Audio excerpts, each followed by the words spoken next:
Okay. So now it's as to, finding the deals as far as the people and with the VAs per se is are you guys scrubbing the data? Like where do you get because most people I know a lot of people that get into real estate, but the biggest problem is you got to find a deal.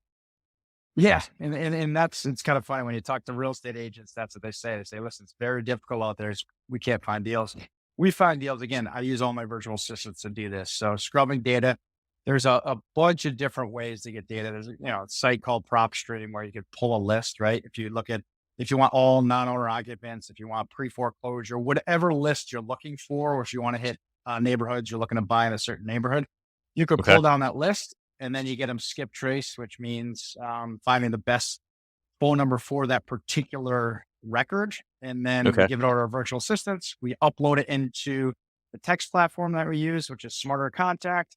We also Okay. upload it into a calling software that we also use. And then the virtual assistants are texting, and calling as well. Wow. Wow. Okay.